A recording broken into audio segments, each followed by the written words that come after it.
Ya, shalom Bapak Ibu semuanya. Puji Tuhan, pagi hari ini kembali kita boleh ada di rumah Tuhan. Semua karena kasih dan anugerah Tuhan, amin.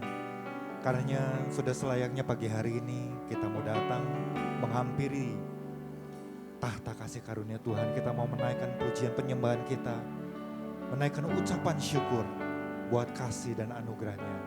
Mari sama-sama kita satukan hati di dalam doa. Bapa yang di surga, di dalam nama Tuhan Yesus, kami bersyukur Tuhan. Pagi hari ini Kau melimpahkan anugerah-Mu kembali bagi kami. Sungguh kami boleh mengecap kebaikan-Mu hari lepas hari hingga kami ada hari ini sebagaimana kami ada. Pagi hari ini kami datang untuk menyembah-Mu Tuhan. Kami hampiri tahta kasih karunia. Kami merendahkan diri di hadapan Engkau. Terimalah pujian dan sembah kami Tuhan. Sebab hanya nama-Mu yang layak untuk ditinggikan. Terima kasih Tuhan Yesus, terima kasih. Kami bersyukur kami punya Tuhan yang begitu mengasihi kami. Terpujilah nama-Mu di dalam nama Tuhan Yesus.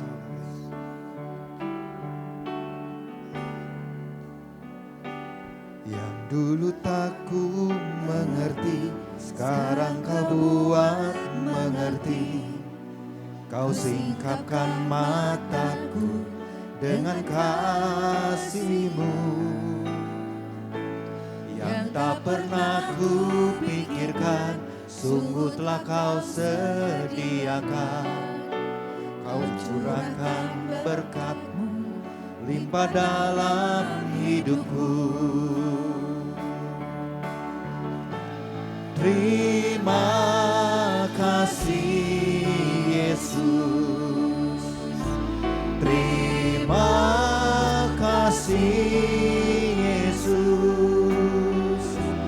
Ku beri syukur hanya bagi-Mu, ya Allahku, ya Tuhanku. Terima kasih Yesus, terima kasih Yesus. Ku beri syukur hanya bagi-Mu. Terima kasih Yesus.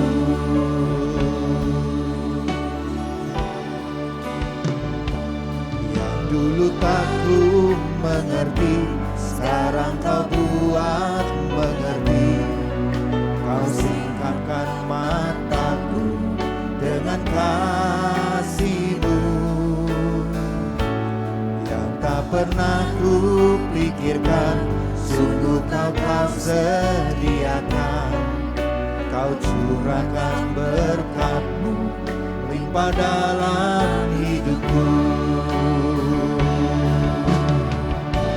Terima kasih Yesus, terima kasih Yesus.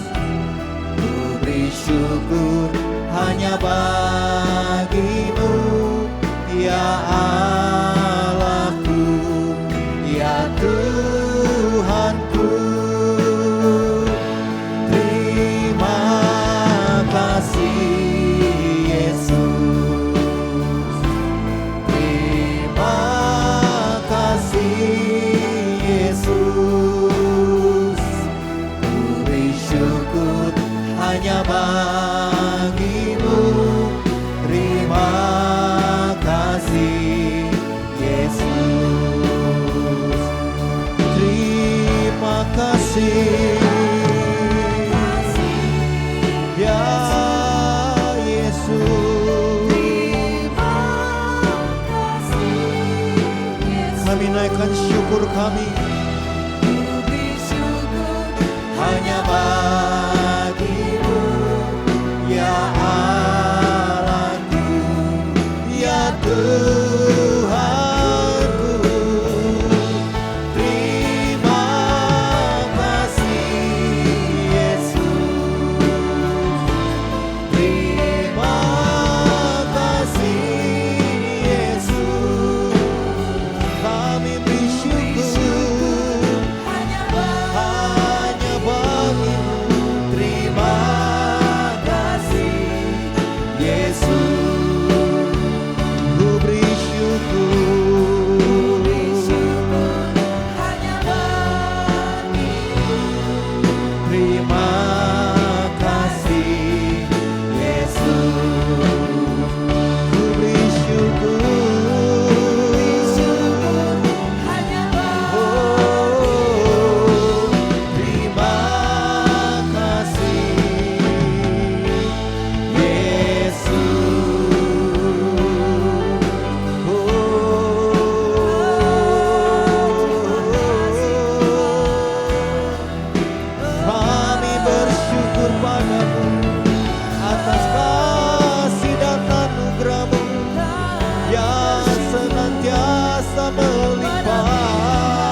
kebaikan-Mu, kasih dan anugerah-Mu yang begitu melimpah bagi kami Tuhan.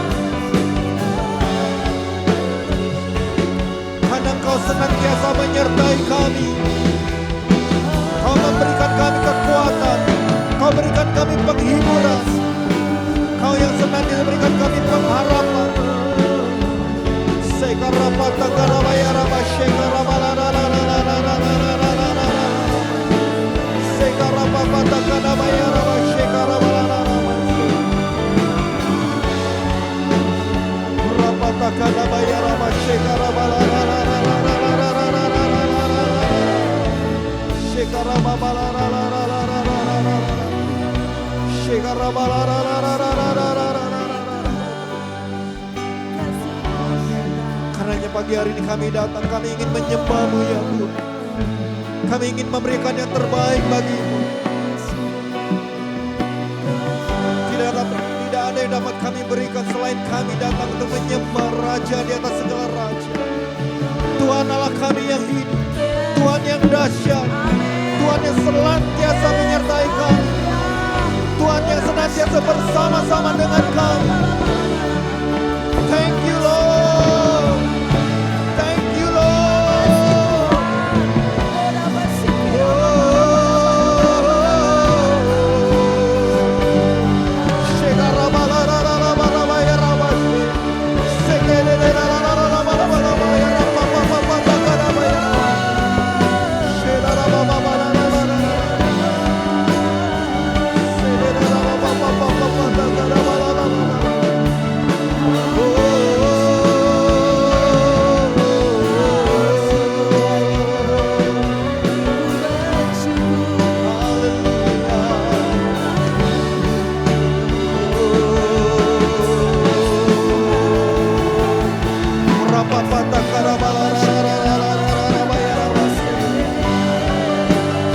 Karena terimalah pujian kami, terimalah ucapan syukur dan terima kasih kami. Terima kasih Yesus. Mari kita bangkit bersama-sama. Sungguh Kau terlalu baik bagi kami Tuhan.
Segala pujian, segala hormat, kuasa, kemuliaan, kebesaran, kejayaan, kemasyuran, keagungan hanya bagi nama Tuhan Yesus.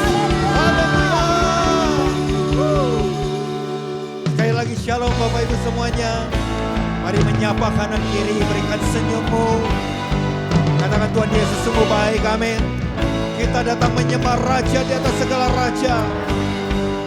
Tuhan yang tak tertandingi oleh apapun.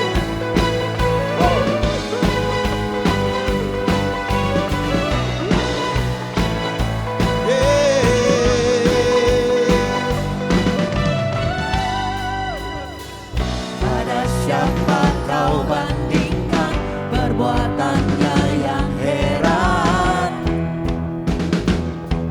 Tak ada kerajaannya yang terbesar.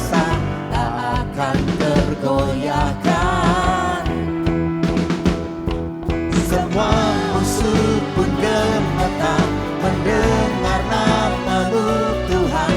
Sorak kemenangan. Sungguh tak tertandingi, tak ada yang setara denganmu. Hanya Yesus Tuhanlah yang terhebat, jauh melebihi dari penguasa di dunia. Kerajaan-Mu kekal.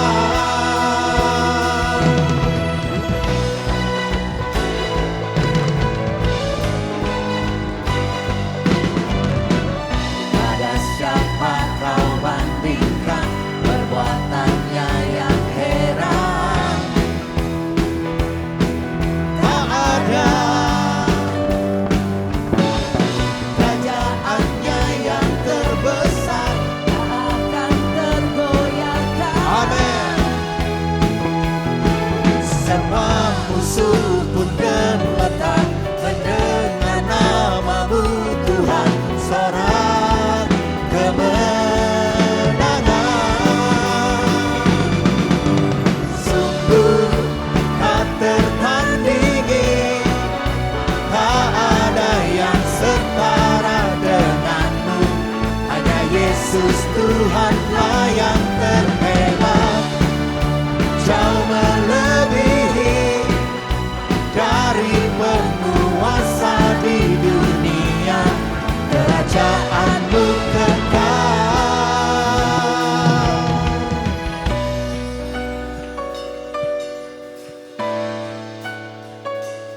Kami bangga dan kami kagum akan Engkau ya Tuhan. Karena kami adalah orang-orang yang ada di dalam kerajaan-Mu. Engkau yang telah menyelamatkan kami. Engkau yang telah memulihkan kami. Sungguh kerajaan-Mu adalah kerajaan yang terbesar. Kerajaan yang tak tergoyahkan oleh apapun juga. Dan kami naikkan syukur kami. Haleluya.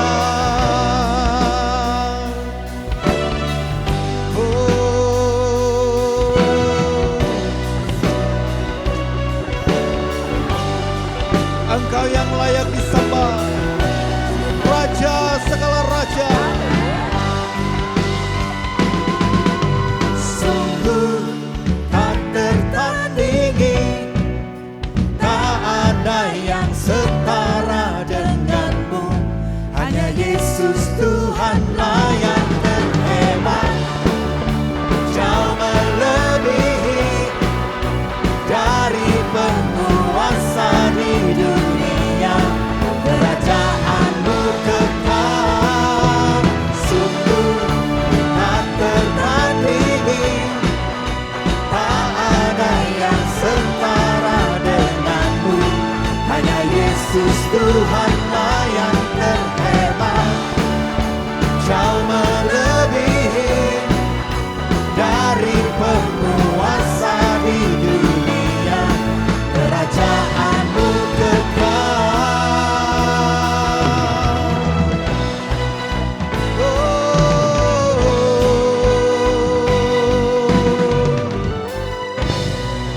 Haleluya. Berbanggalah karena kita punya Tuhan yang dahsyat. Amin. Haleluya, puji Tuhan. Silakan duduk Bapak Ibu. Kita percaya bahwa rencana Tuhan, rancangan Tuhan senantiasa yang terbaik bagi setiap kita. Dan Tuhan tidak pernah gagal. Dia punya rencana yang dahsyat buat setiap kita. Amin. Haleluya.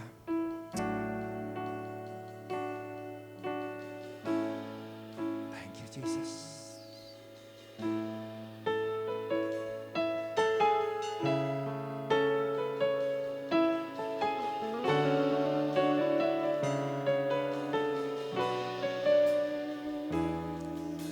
Ajarku mengerti saat jalan-Mu tak bisa kulihat.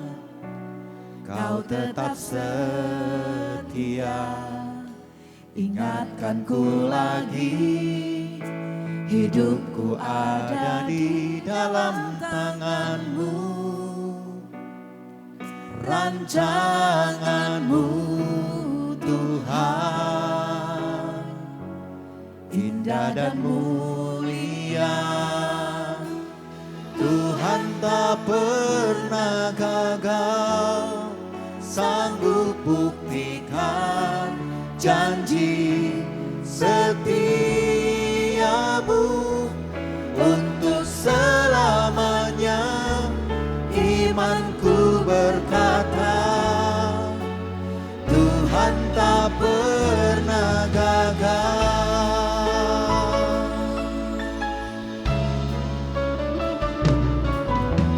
Ajarku mengerti saat jalan-Mu tak bisa kulihat, Kau tetap setia. Ingatkanku lagi, hidupku ada di dalam tangan-Mu. Rancangan-Mu Tuhan, indah dan mulia. Tuhan tak pernah gagal, sanggup buktikan janji setiamu untuk selamanya. Imanku berkata, Tuhan tak pernah gagal.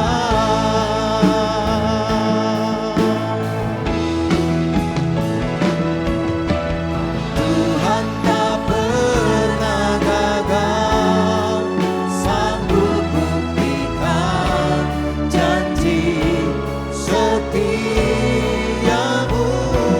untuk selamanya. Imanku berkata, Tuhan tak pernah gagal.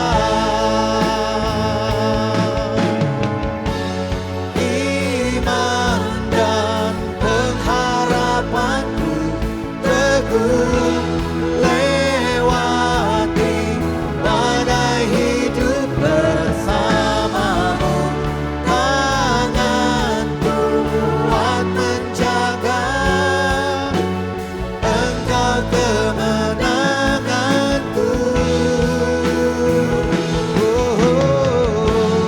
Iman dan pengharapanku teguh lewati badai hidup bersamamu.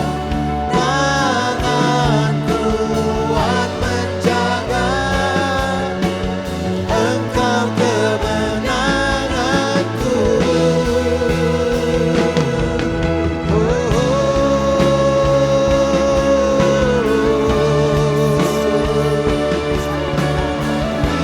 Pagi hari ini kami mau katakan, ya Tuhan Yesus, selama kami ada di bumi ini, selama-lamanya kami akan tetap percaya kepada Engkau. Karena kami tahu janji-Mu adalah ya dan amin bagi setiap kami. Haleluya.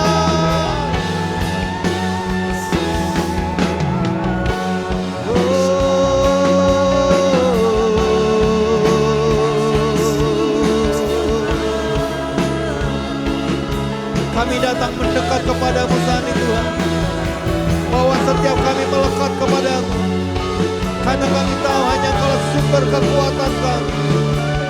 Sekarapata karabalarararararabaya rawase, dirabaya rabasaka nabaya rararararararara, sekarapata kanabaya rarararararara, direlalalalalalalalalalalalabaya rapapapapapata karabaya rawase.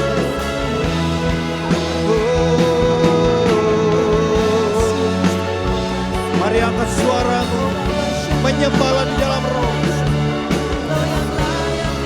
Sekarapatakan namanya rabata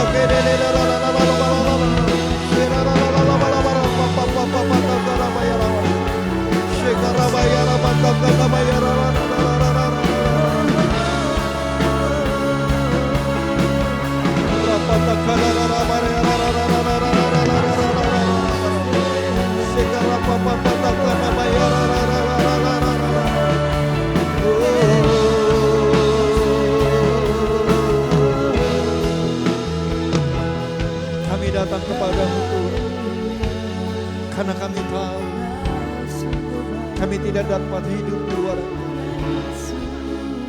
Kami perlu Engkau selalu Tuhan.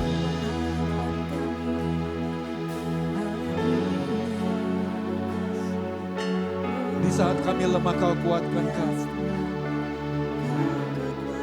Di saat kami susah Kau hiburkan kami.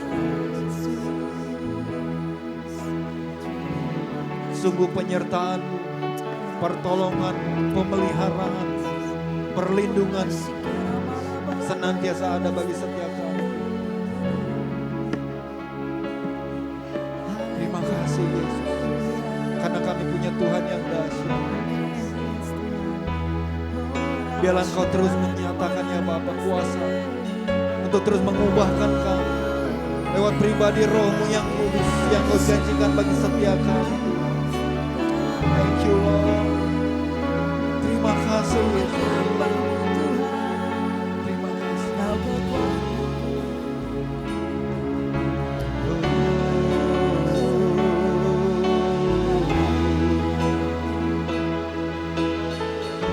Sekarabata karara.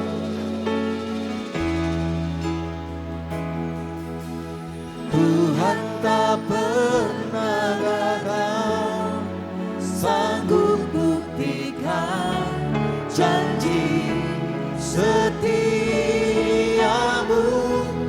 untuk selamanya. Imanku berkata, Tuhan tak pernah. Mari kita bangkit bersama-sama.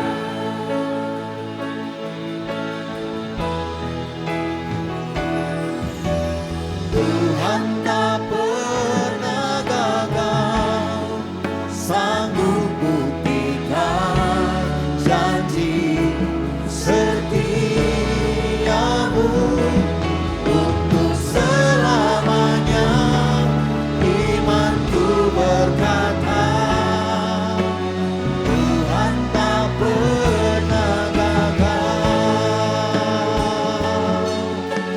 Tuhan tak pernah gagal, janji-Mu selamanya tak pernah gagal.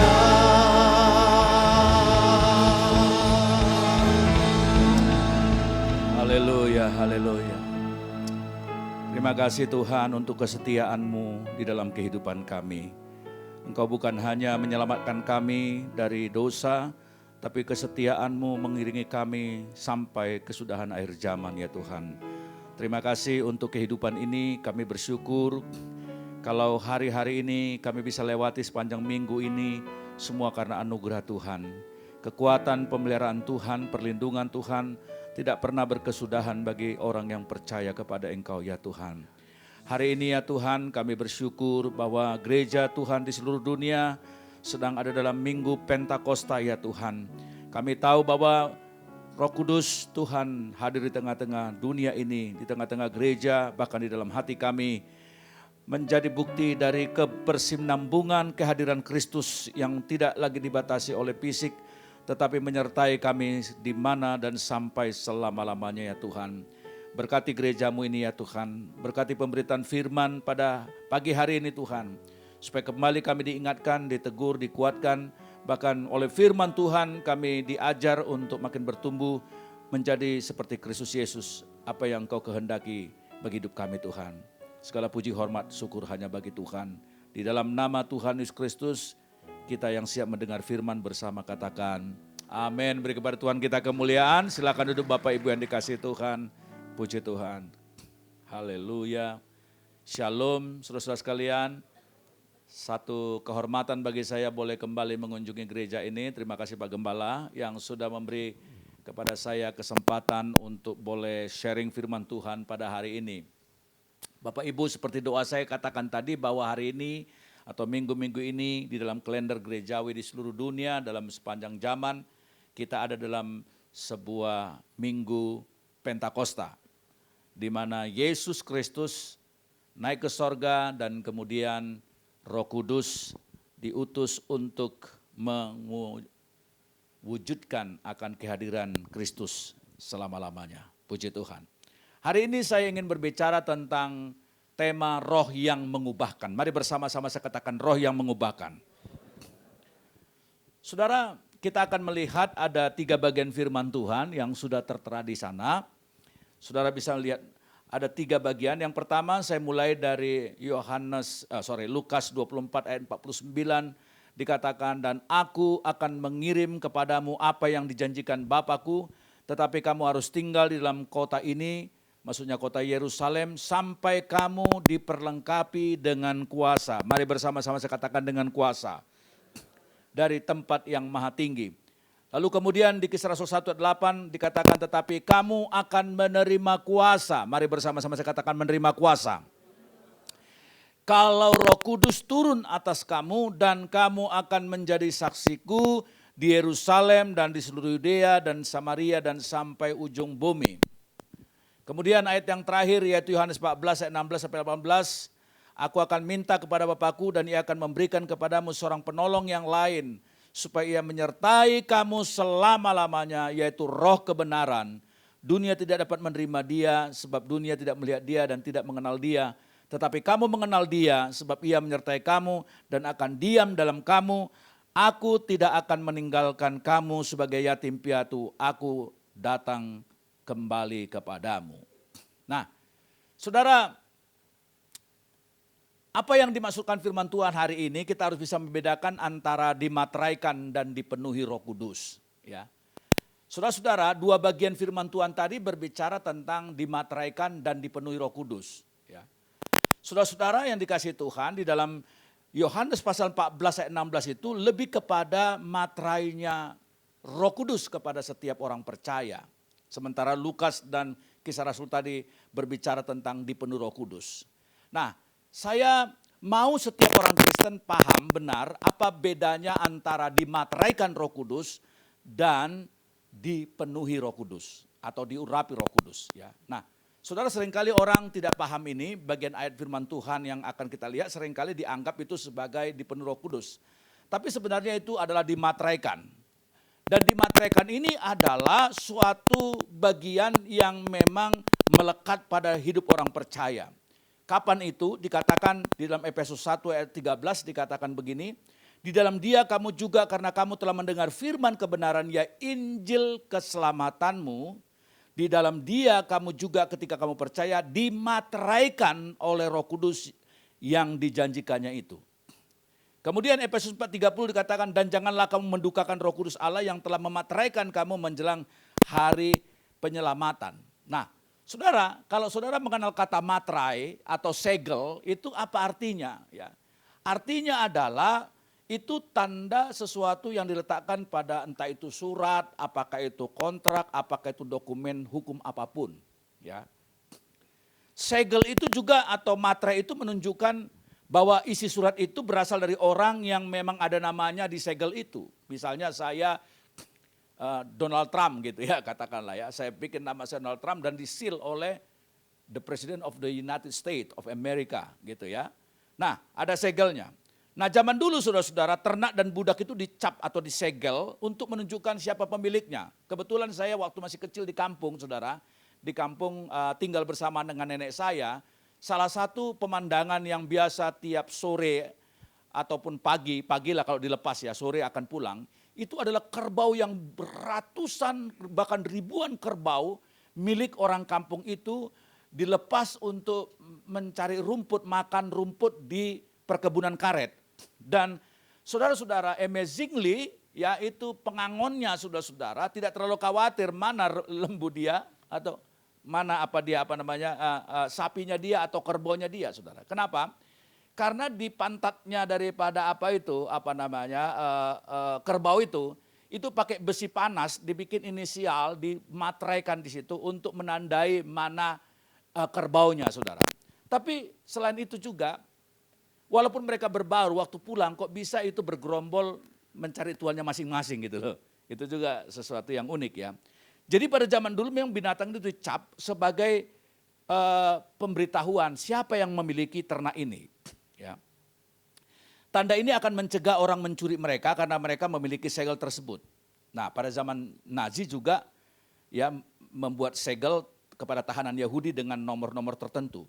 Nah, Jadi artinya kita ringkaskan bahwa segel itu atau matre itu adalah menyatakan pertama siapa pemiliknya, kepemilikan yaitu Kristus atas hidup kita.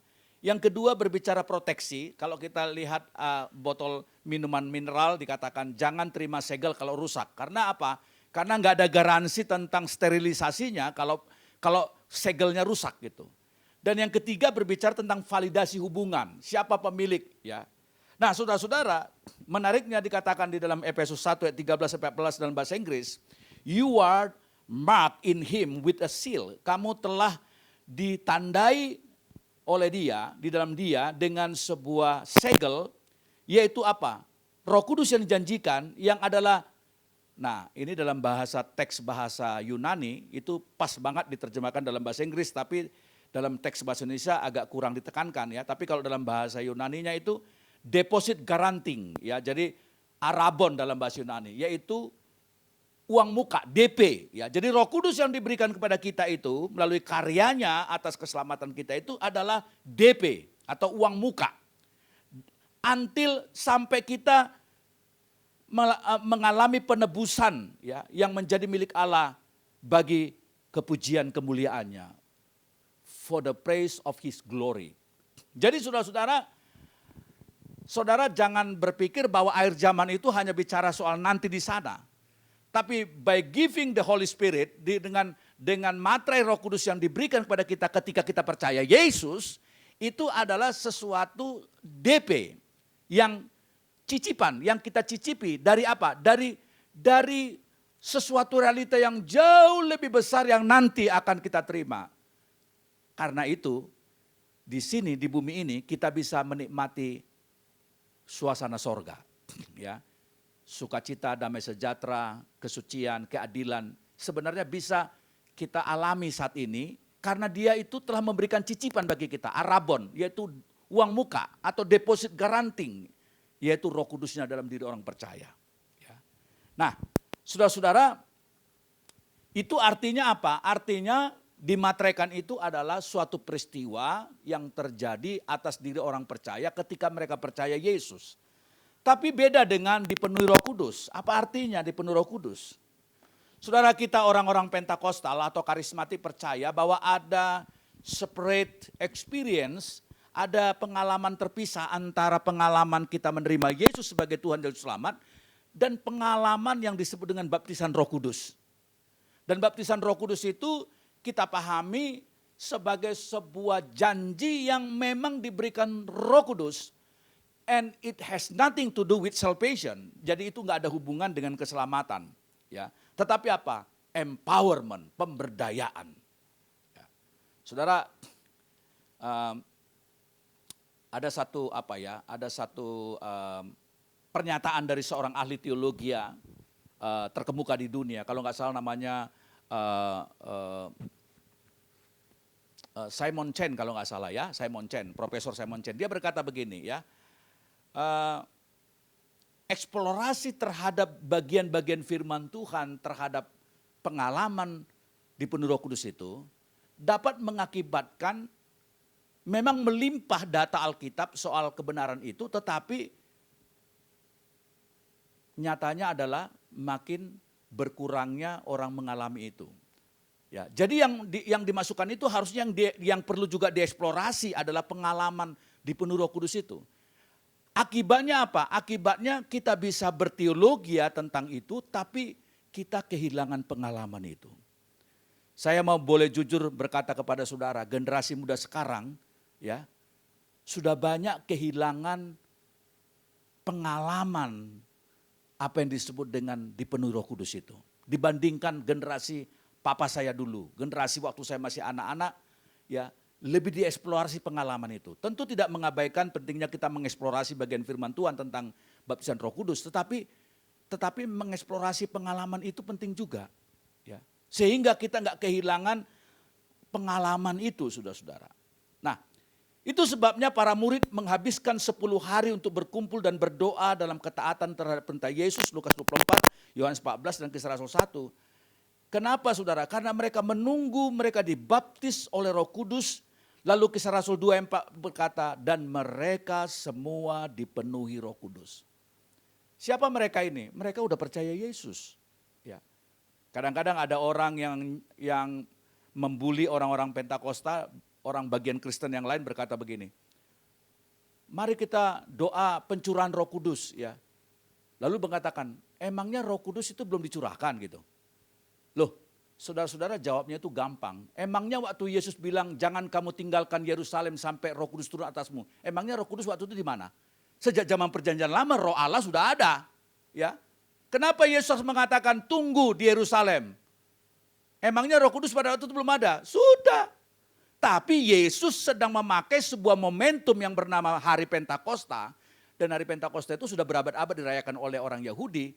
Tapi pada waktu itu mereka hanya semacam perayaan ucapan syukur bagaimana Tuhan membawa mereka keluar dari Mesir dan menerima hukum Taurat di Gunung Sinai. Dan setiap kali mereka itu Pentakosta, mereka membawa persembahan buah sulung. Sebenarnya saudara, setiap kali Pentakosta ingatlah ada persembahan buah sulung. Zaman itu adalah hasil panen mereka, bersyukur kepada Tuhan. Tapi dalam Kisah Rasul 2, buah sulung itu bukan gandum, tetapi jiwa-jiwa perdana yaitu terdiri dari 13 suku bangsa yang datang ke Yerusalem dan mereka penuh Roh Kudus. Jadi ingatlah ketika kita bicara gereja perjanjian baru itu berbicara tentang gereja yang multi etnik. Ya. Nah, saudara-saudara, lalu Yesus berkata, kamu akan dipenuhi Roh Kudus.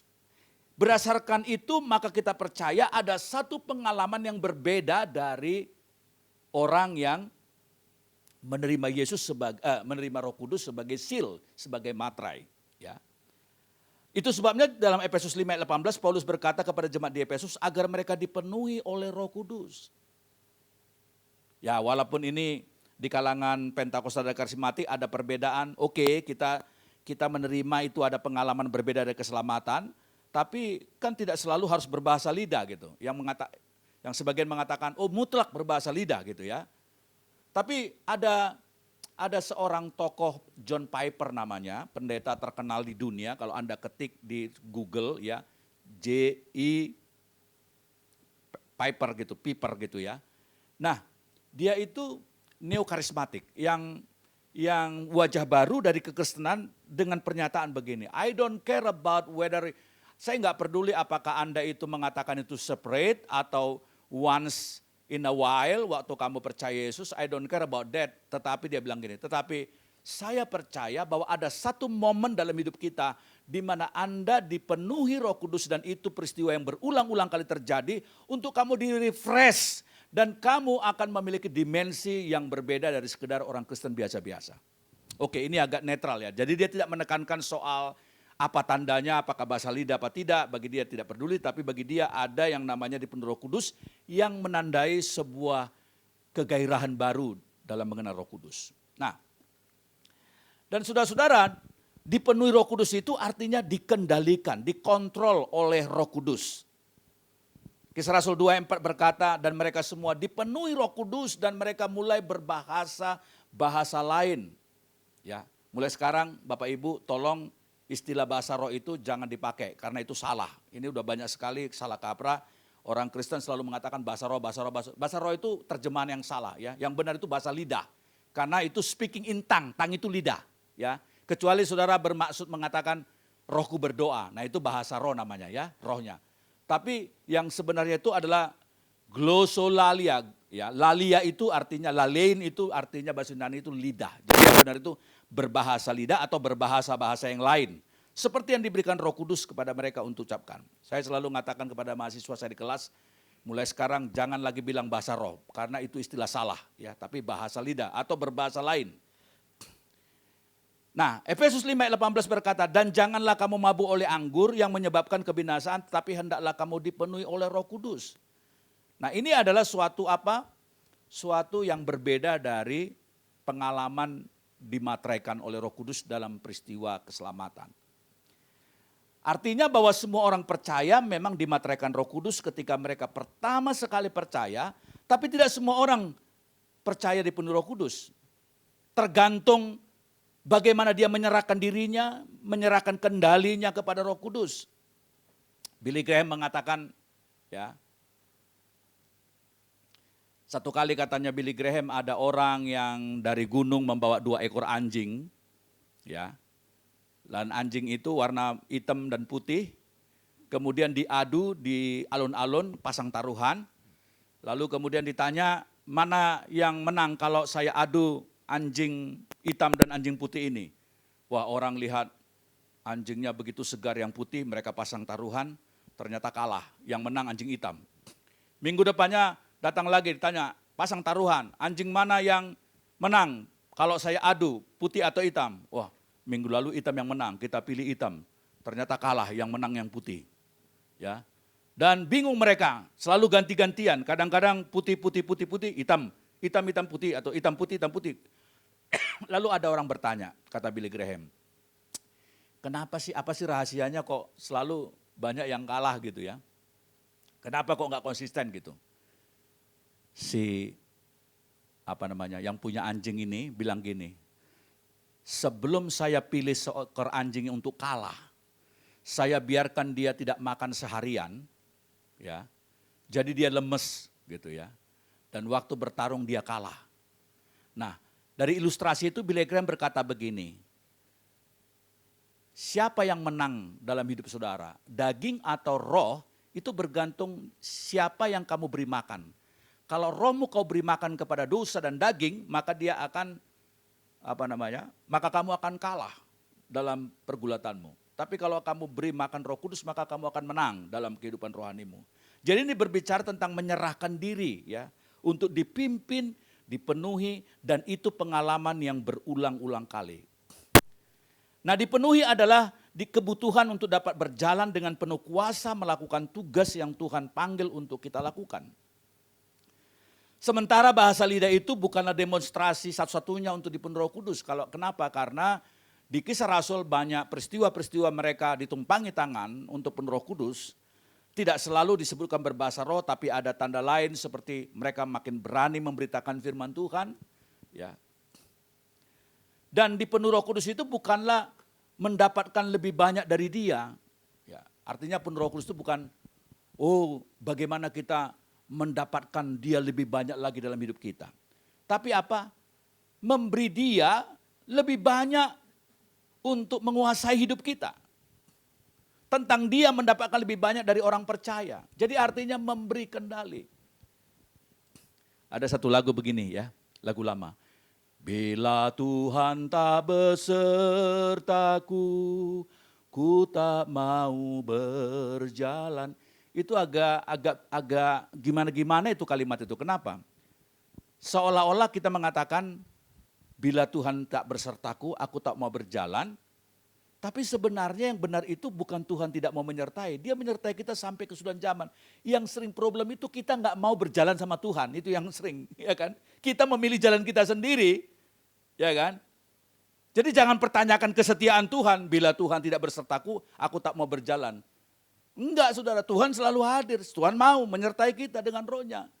Tapi problemnya adalah seringkali kita yang tidak mau berjalan mengikut Tuhan. Dan kita mau berjalan semaunya kita sendiri. Ya. Dan saudara-saudara yang dikasihi Tuhan, dikatakan murid-murid itu dipenuhi Roh Kudus itu berkali-kali. Kisah Rasul 4, ayat 8, 31, pasal 6 ayat 3, 7 ayat 55, 9, 17, 11, 24, 13, 9, 13, 52, semua ini ayat nanti lihat aja di rumah, ya, karena waktu saya gak banyak. Dan dalam kasus-kasus ini tidak disebutkan berbicara bahasa lidah. Sorry. Saudara, memang,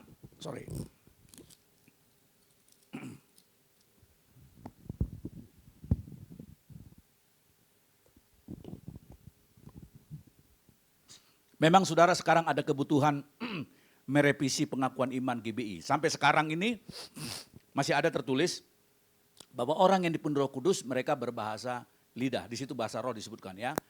Tapi sebenarnya keputusan untuk merubah pengakuan iman itu bukan kebenaran tapi tradisi dan doktrin yang bisa saja satu kali melihat perjalanan kebenaran dan juga orang percaya dan juga makin ada kebutuhan, itu bisa direvisi. Biasa itu, lewat apa? Bukan lewat gultom, bukan oleh satu orang, dua orang, tapi oleh badan kolektif dari orang percaya, seperti bagaimana misalnya Kisah Rasul 15 mereka berembuk dan mengambil keputusan terhadap masalah sunat misalnya. Ya. Nah saudara-saudara, tapi itu biarlah tugas daripada para hamba-hamba Tuhan yang dipercayakan dalam kepemimpinan. Tapi sampai sekarang sebenarnya generasi muda itu sudah banyak mengalami pembaruan Roh Kudus tanpa berbahasa lidah. Ya, dan itu space-nya ada saudara-saudara. Tapi yang paling penting itu adalah sebenarnya bagaimana selalu memberikan diri untuk dikendalikan oleh Roh Kudus. Dan saudara, karena ini pengalaman itu dia bisa hilang. Kapan itu bisa hilang saudara-saudara? Ya. Sementara materai itu nggak bisa hilang. Pelayanan Roh Kudus kepada orang percaya dalam melahirkan baru, baptisan, kehadiran dalam diri kita, materainya itu nggak dapat hilang. Ya. Saudara-saudara, satu-satunya yang bisa menghancurkan seal itu adalah Tuhan. Dan dia berjanji tidak melakukan itu. Jadi saudara-saudara, itu adalah peristiwa yang sekali. Tapi pemenuhan Roh Kudus ini dapat hilang karena dosa, karena ketidaktaatan. Ya.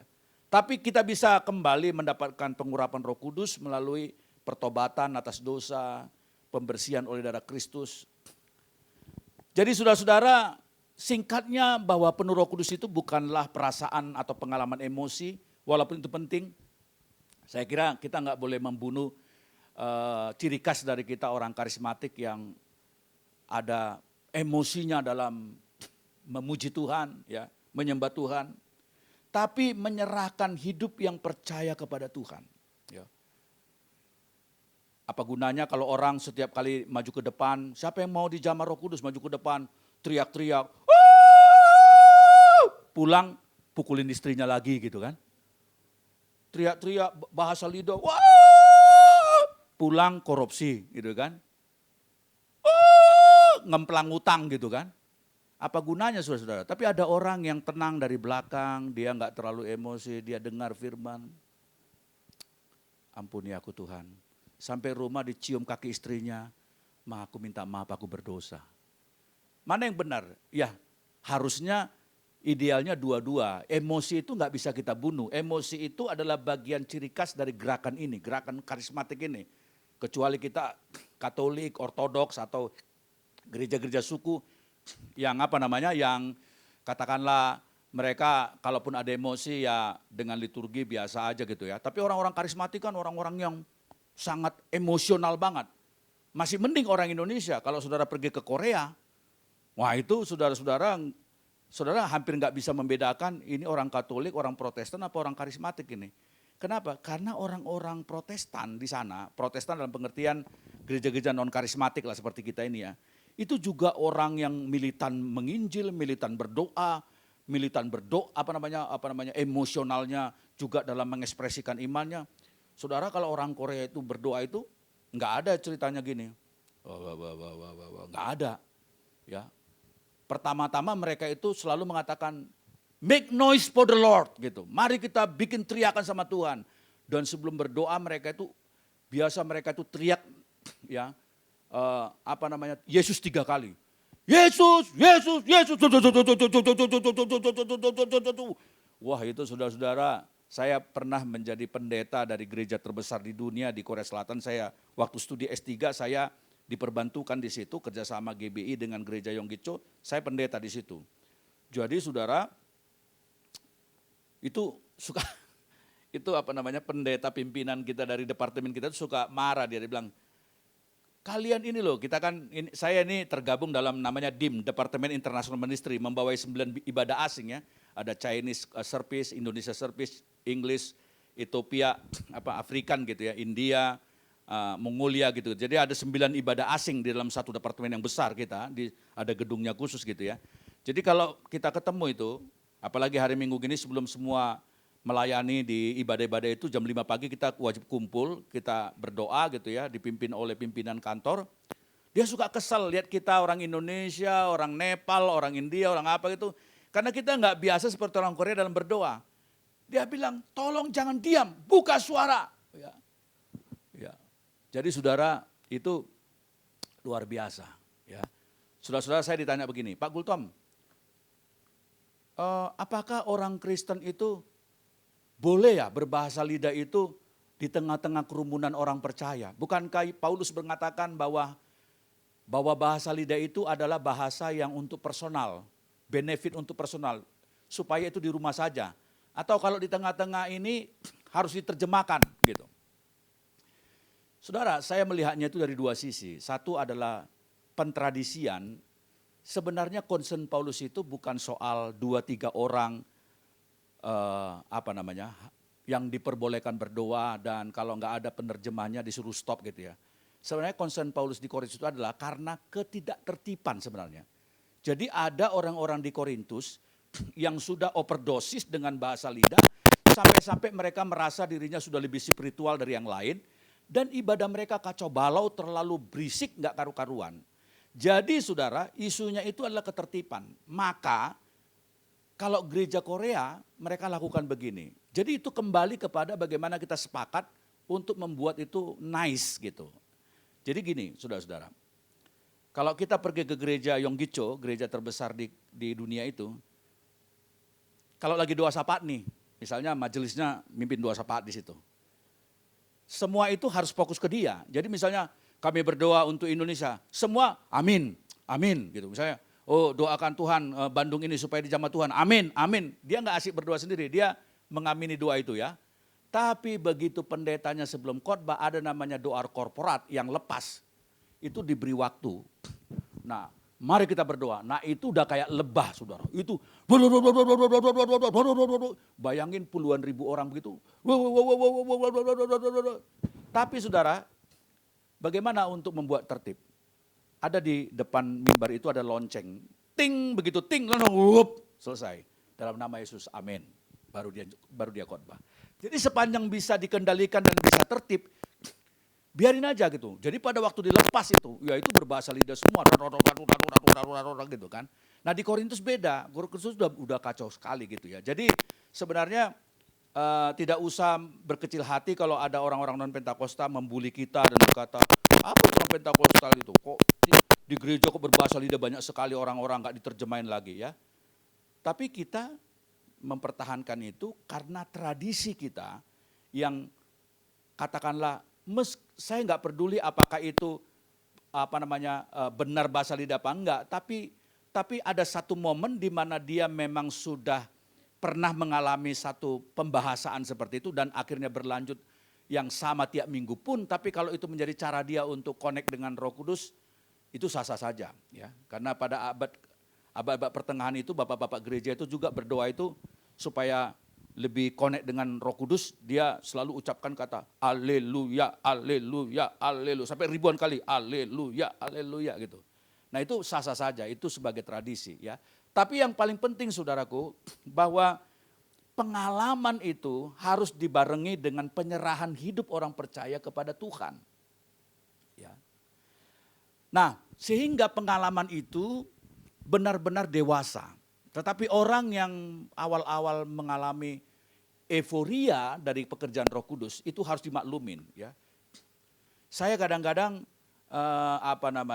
geli juga melihat bagaimana orang-orang karismatik dibully, dibuat videonya gitu kan, teriak-teriak histeris gitu ya. Wah itu dari setan, kesurupan. Saudara, saya ini lahir dari gerakan karismatik ekstrim. Jadi saya tahu persis, itu adalah euforia karena kontainernya itu, tadinya dia orang bejat, orang gak kenal Tuhan, orang apa, tiba-tiba roh Allah masuk dalam dirinya. Itu dia gak tahan, dia terpelanting, dia teriak histeris segala macam. Itu sesuatu yang biasa kita akrabi di dalam spiritualitas orang-orang Pentakosta. Ya, jadi nggak usah berkecil hati soal itu karena dia nggak mengalami sendiri. Ya, tetapi yes bahwa itu perlu nanti kemudian dibimbing, ya, mulai dimuridkan sehingga emosi tidak hilang, tetapi pada saat yang sama dia menuju kepada buah-buah Roh Kudus. Ya. Nah, saudara, berbicara tentang roh yang mengubahkan ini, mengapa kita perlu ada Roh Kudus yang memenuhi kita sebagai gereja? Karena saya percaya kita lahir sebagai gereja Tuhan yang beraliran Pentakosta Karismatik. Kemarin ada survei, saya lupa nge-save-nya ya. Sekarang saudara di Amerika sekarang, terjadi declining yang serius, penurunan yang serius angka orang Kristen dari gereja-gereja suku, kalau di Indonesia gereja-gereja Protestan, kalau di Indonesia itu GPIB, GKI, HKBP, GEMIM, apa segala macam. Kalau di Amerika Presbyterian, United Church, Anglican, itu sekarang surveinya menurun drastis, tapi justru gereja-gereja karismatik seperti kita justru sekarang growing luar biasa, bertumbuh di antara orang-orang muda.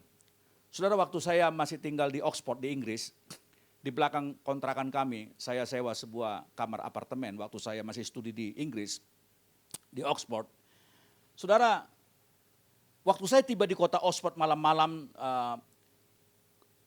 keluarga saya menyusul belakangan, saya tiba dari Heathrow, airport London, sudah malam, dan saya ngambil bus ke Oxford.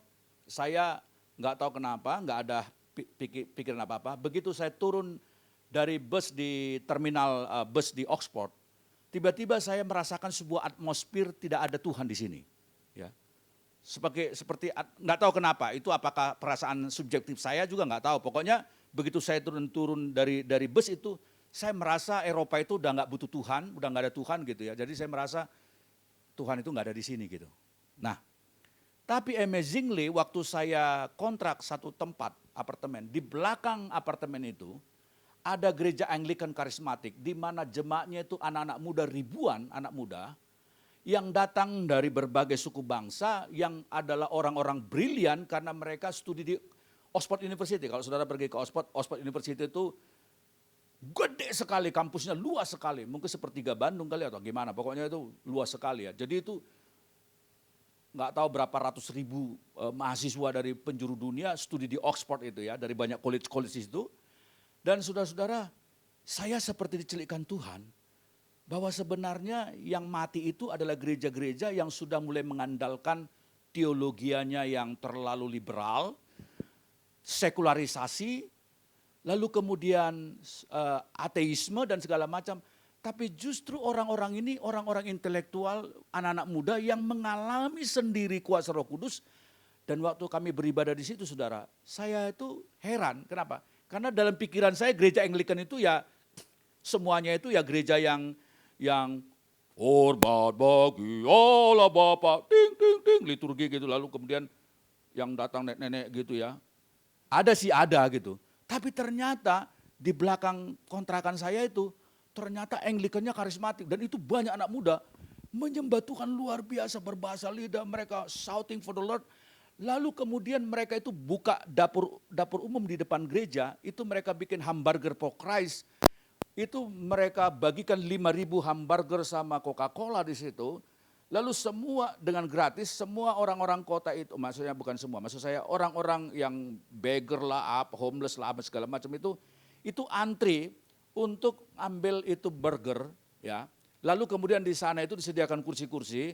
Jadi setelah mereka dapat burgernya itu, ada majelis, ada umat Tuhan yang anak-anak muda datangi mereka, ngajak ngobrol, lalu kemudian kindly please with me, dia bilang mau nggak kamu sitting there with me gitu ya. Oke. Sambil makan hamburger dia beritakan kasih Tuhan. Dan banyak mereka membaptis orang-orang di kota itu, dan sekali berapa bulan gitu sekali mereka bikin festival kabar baik di kota itu. Dan waktu itu saya merasa bahwa apa yang terjadi di Amerika sekarang itu adalah declining yang serius. Makanya sekolah-sekolah teologi, sekolah Alkitab di Amerika sekarang kesulitan dana. Kenapa? Karena 100 tahun yang lalu, 60 tahun yang lalu, 150 tahun yang lalu mereka berlimpah dengan uang. Kenapa? Karena pada waktu itu kehadiran gereja orang Kristen masih penuh gereja-gereja. Tapi sekarang seminari-seminari mereka itu mulai kolaps secara dana. Kenapa? Karena declining serius saudaraku. Ya. Pada sisi yang lain gereja-gereja karismatik yang bergairah itu bertumbuh luar biasa. Konon katanya mendekati tahun 2030 akan berjumlah 600 juta pengikutnya seluruh dunia. Ini suatu hal yang luar biasa. Nah, sekarang dengan cepat saudara-saudara, saya akan menjelaskan profil gereja yang diurapi Roh Kudus. Ketika saya bicara gereja, ini bisa berarti kita sebagai collective believers, orang percaya secara kolektif, tapi juga gereja dalam pengertian kita pribadi sebagai gereja Tuhan. Ya. Saudara, kebutuhan akan pengurapan Roh Kudus dan dipenuhi Roh Kudus lebih daripada sekedar percaya Yesus itu adalah menampilkan sebuah profil yang nyata. Yang pertama yaitu gereja yang diurapi Roh Kudus itu akan menjadi gereja yang militan. Mari bersama-sama saya katakan militan. Ya. Militan dalam apa? Pertama, militan bersaksi. Karena Roh Kudus itu adalah dinamit yang memberdayakan orang percaya. Memperlengkapi gereja dengan kuasa Roh Kudus agar ia dimuliakan di antara bangsa-bangsa.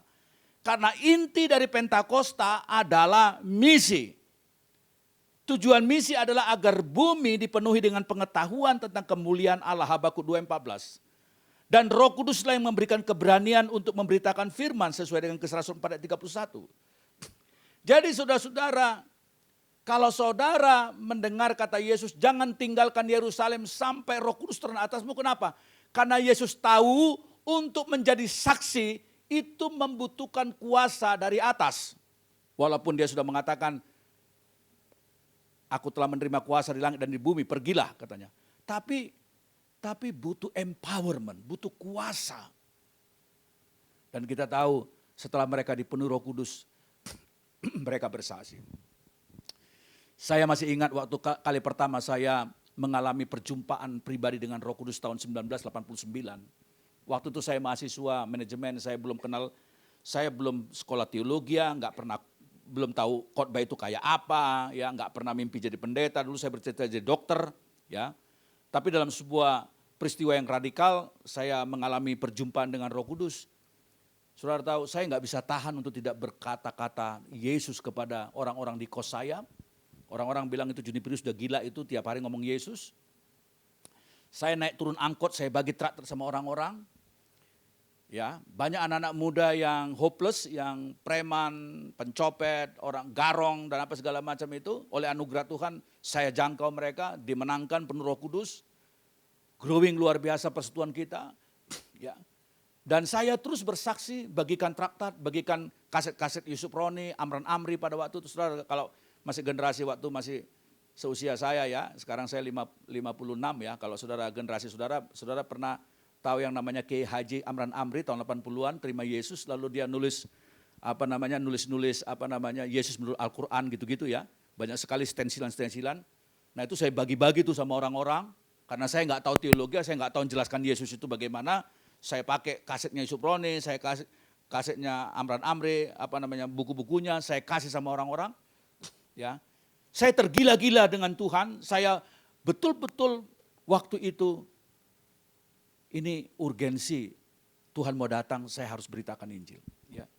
Militan dalam apa lagi? Roh Kudus itu membuat orang-orang atau gereja mula-mula itu militan berdoa dan menyembah Tuhan. Kisah Rasul 2:47, Efesus 4:19-20.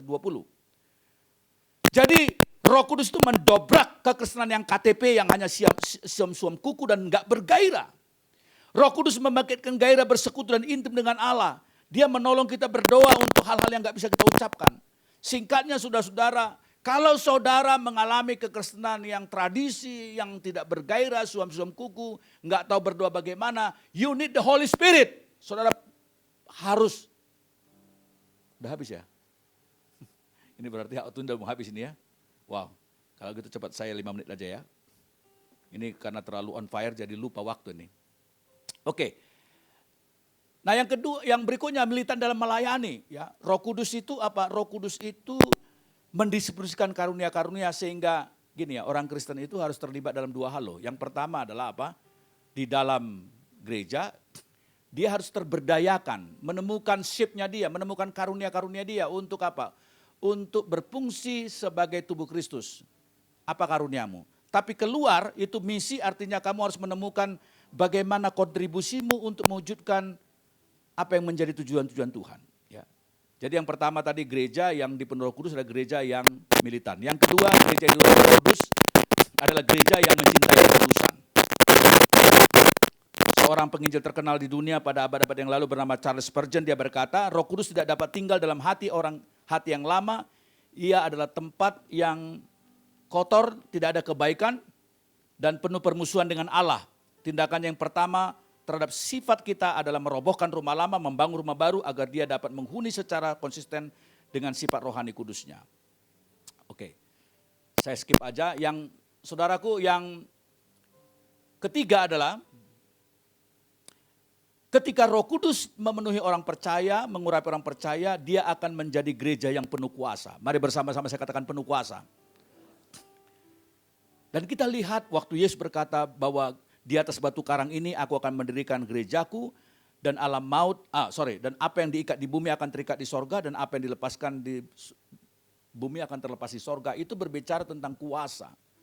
Kalau kita baca seluruh kisah Rasul, gereja bergerak dalam kuasa. Dalam peristiwa Ananias Sapira, orang buta di gerbang bait suci, Paulus waktu di penjara, dan banyak mujizat-mujizat terjadi saudaraku. Kenapa? Karena gereja dipenuhi Roh Kudus. Saudara, akhir-akhir ini kita butuh lebih banyak kuasa. Saya undang pemain musik bisa dan singer bisa ke depan. Dan yang keempat saudara-saudaraku, gereja yang dipenuhi Roh Kudus menampilkan gereja yang mempraktikkan belas kasihan. Kisah Rasul 2:45 berkata, lalu jemaat itu sehati sejiwa dan saling menolong yang berkekurangan. Ada saja yang menjual harta mereka untuk dibagi-bagikan. Dan saudara, sebagai hal yang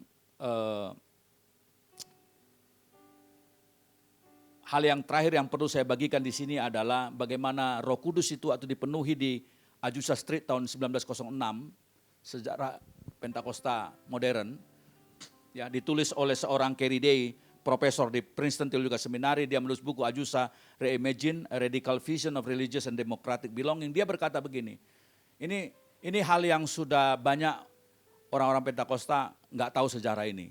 Dia pikir Azusa Street itu terjadinya itu hanyalah Roh Kudus turun lalu mereka berbahasa lidah. Ternyata waktu itu ada satu kuasa Roh Kudus yang bersifat sosial politik di sini. Kenapa? Karena tiba-tiba waktu Roh Kudus turun di Azusa Street di California, dan saya udah pernah ke sana 4 tahun lalu kalau nggak salah ya.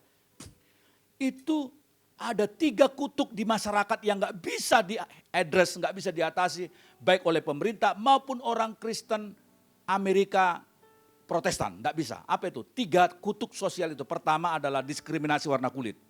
Yang kedua adalah status sosial, miskin dan kaya, itu gapnya luar biasa. Dan yang ketiga adalah patriarki. Orang tidak izinkan perempuan untuk menjadi pendeta, menjadi pemimpin rohani. Tapi ketika Roh Kudus turun pada waktu itu menjadi sejarah Pentakosta mula-mula, yang Pentakosta modern tentunya ya. Saudara, itu kulit putih dan kulit hitam bergandengan tangan menyembah Tuhan. Tidak ada lagi melihat saudaranya rendah karena dia orang kulit hitam. Dan saudara, orang kaya, orang miskin berbaur, mereka nangis berdoa, tiap-tiap hari berdoa di Azusa Street. Dan tahu saudara, tokoh dari Pentakosta bernama William Seymour, orang Black American, dia punya tim pelayanan itu 7, 5 diantaranya perempuan. Jadi kita bersyukur sejak awal gerakan Pentakosta sudah mentakbiskan perempuan menjadi pemimpin rohani. Kita nggak ada masalah dengan hal seperti itu. Sebagai kesimpulan saudara, refleksi kita pagi hari ini, apakah fokus kita pada kemuliaan Allah dalam segala hal? Apakah kita bersemangat agar bangsa-bangsa memuliakan Allah ketika kita memberitakan Injil? Apakah kehidupan sehari-hari kita bergantung pada Roh Kudus yang menampakkan buah-buah rohnya? Atau hanya cuman emosi doang? Dan apakah kekesanan kita penuh gairah? Kalau kita menjawab tidak, kita butuh refreshment dari Roh Kudus. Beri kepada Tuhan kita kemuliaan. Haleluya, haleluya, haleluya. Terima kasih Tuhan untuk firman-Mu Tuhan.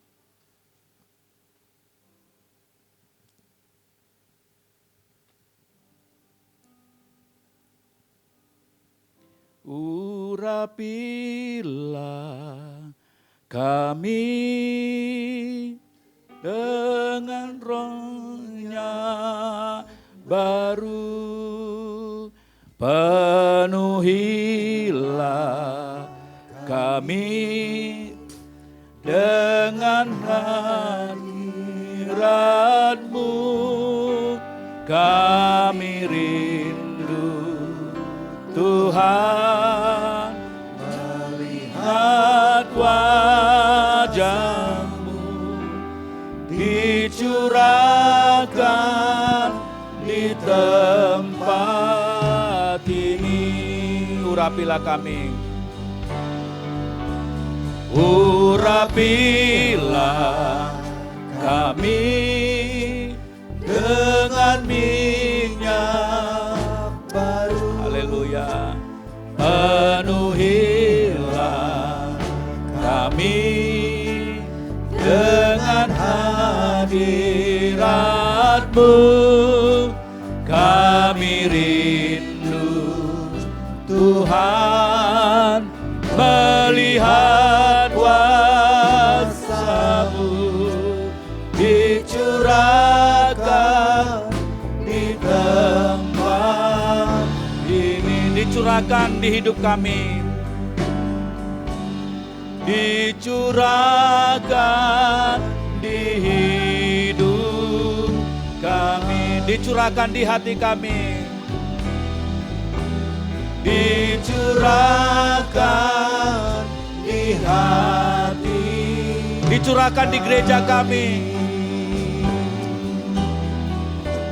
dicurahkan di gereja kami. Terima kasih Tuhan, Engkau telah mengingatkan kami kembali bahwa ada Roh Kudus yang bukan hanya menyertai kami sampai kesudahan zaman dan memeteraikan keselamatan kami ya Tuhan, sampai kami menjadi milik Tuhan karena materai Roh Kudus. Kami juga percaya Tuhan bahwa kami tidak hanya butuh dari karya Roh Kudus menyelamatkan kami juga butuh Roh yang terus-menerus memenuhi kami, mengurapi gereja kami, supaya gereja kami, hidup kami, keluarga kami tidak suam-suam kuku, tidak kehilangan gairah untuk memberitakan kabar baik ya Tuhan. Tidak kehilangan kuasa yang dibutuhkan dunia ini untuk menggenapi dari pemberitaan kabar baik kepada banyak orang ya Tuhan. Terima kasih ya Tuhan, ada begitu banyak orang-orang di komunitas kami ya Tuhan, menantikan kuasa Tuhan melalui hidup kami. Biar Roh Kudus menerjemahkan firman-Mu hari ini Tuhan. Biar kami Tuhan memiliki 2 tanggung jawab ke dalam kami diberdayakan Roh Kudus di dalam menerapkan karunia-karunia yang Tuhan percayakan kepada setiap umat-Mu Tuhan. Apa yang bisa kami lakukan untuk pembangunan tubuh Kristus. Dan keluar menemukan shape kami Tuhan, apa yang bisa kami kerjakan di dalam komunitas kami, di keluarga tetangga kami, di sekolah, di kampus-kampus, dimanapun Tuhan. Kami boleh menjadi alat Roh Kudus Tuhan dengan kuasa pengurapan Roh Kudus-Mu Tuhan. Berkati firman Tuhan, berkati Tuhan gereja ini Tuhan. Pakai gereja ini Tuhan menjadi perpanjangan tangan Tuhan untuk membawa keluarga-keluarga berjumpa dengan Tuhan. Anak-anak muda akan banyak berdamai dengan Tuhan melalui gereja ini. Dan mereka radikal bagi kemuliaan nama Tuhan. Segala puji hormat hanya bagi Tuhan.